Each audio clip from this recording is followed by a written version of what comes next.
interacted with members of academia and the Pakistani community. While in Madrid, the foreign minister also met the Secretary General of UN World Tourism Organization to exchange views on benefiting from WTO's expertise for development and digital transformation of Pakistan's tourism sector. On 3rd January, Prime Minister Imran Khan launched the Pak China Business Investment Forum, which is aimed at increasing investment in Pakistan and promoting business to business industrial cooperation. The forum would endeavor to promote sustainable investment, export industry, and the development of modern technology in Pakistan. On 5th January, Secretary General of Gulf Cooperation Council, His Excellency Nayaf bin Falah Al Hajraf, visited Pakistan on the invitation of the Foreign Minister.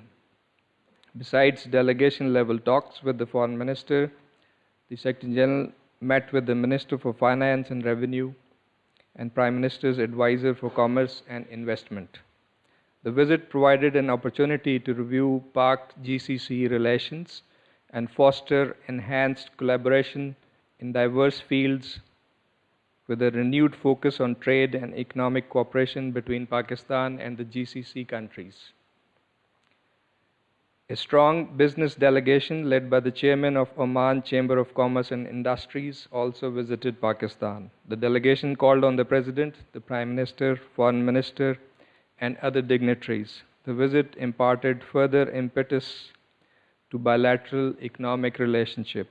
Foreign Minister Qureshi inaugurated international seminar on the theme of combating corruption, a prerequisite for full enjoyment of all human rights and sustainable development, organized by the Government of Pakistan and the OIC Independent Permanent Human Rights Commission in collaboration with the UN in Islamabad on 6th and 7th of January 2022.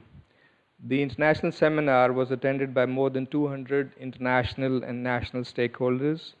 Based on its deliberations, the Islamabad Declaration on Combating Corruption for the full realization of all human rights and sustainable development was adopted. The seminar was part of Pakistan's persistent efforts to strengthen international framework against corruption, recovery of stolen assets, promotion and protection of all human rights, and achievement of inclusive and sustainable development. Foreign Secretary Suhail Mahmood also met with a delegation from European countries that was on a study tour to Pakistan, organized by the International Center for Migration Policy Development, to assess the opportunities for support and cooperation in the realm of migration management.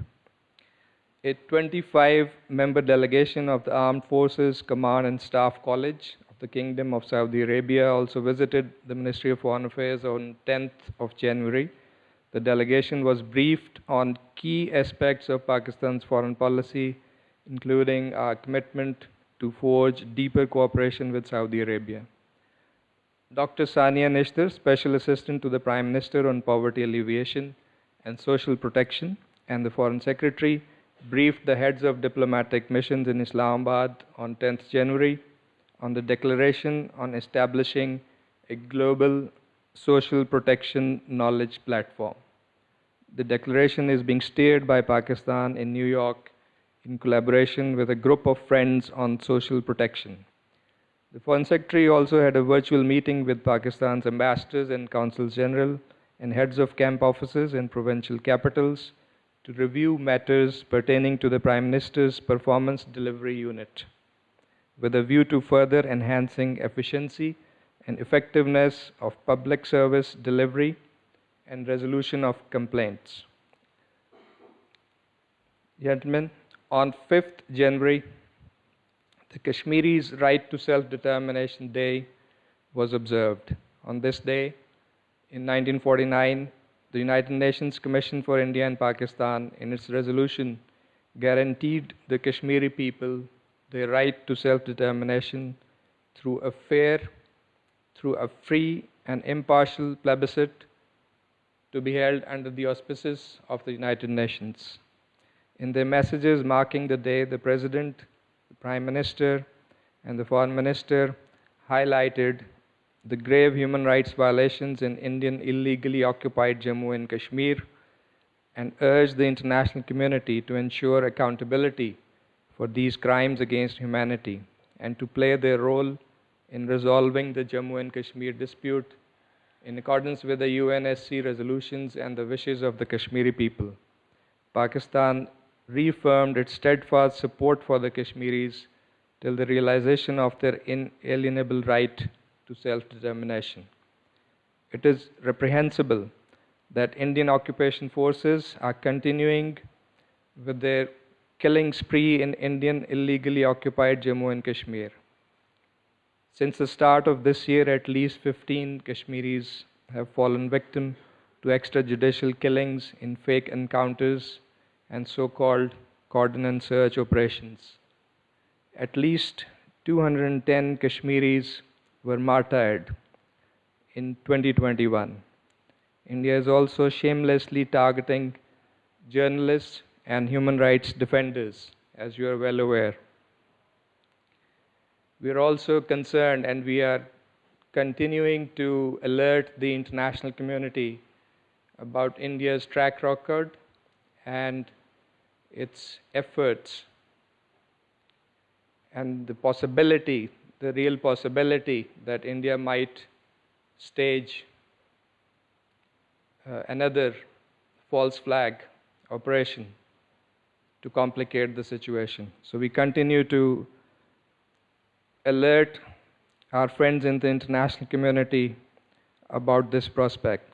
Pakistan calls on the international community to take immediate notice of the Indian state terrorism in IIOJK and hold India accountable for the egregious violations of human rights and international humanitarian law in IIOJK. India must allow unhindered access to international human rights and humanitarian organizations and UN special mandate holders to conduct independent investigations about the situation in IIOJK. The despicable harassment and insult of Muslim women in India through purpose-built online application has been rightly and widely condemned. This obnoxious and repugnant act is the newest low in the violent streak of hate attacks and targeting of minorities with impunity overseen by the BJP RSS extremist dispensation, under which space for minorities is continuously shrinking in India. Deafening silence of the BJP leadership and absence of discernible action against Hindutva proponents openly calling for genocide of Muslims should send alarm bells across the international community. And as the Prime Minister said, it is high time they took note and act to stop this dangerous slide and ensure the safety, security, and well-being of minorities in India. We continue to follow closely the situation in Afghanistan. Pakistan welcomes the launch by the United Nations of what has been termed the largest single country aid appeal ever for humanitarian assistance in Afghanistan. This comes on the heels of the OIC Extraordinary Ministerial Session in Islamabad last month, focusing on the humanitarian crisis in Afghanistan. It goes without saying that urgent action is required to stave off a humanitarian disaster in Afghanistan. You would have seen our response to media queries on the P5 joint statement on preventing nuclear war and avoiding arms races. We believe it is a positive development. However, as noted in the statement itself, the realization of the objective of global disarmament will require a conducive security environment. This can only happen through cessation of destabilizing arms buildups and addressing asymmetries, settlement of disputes, and commitment to strategic stability rather than competition. I thank you, and I'm ready to take your questions.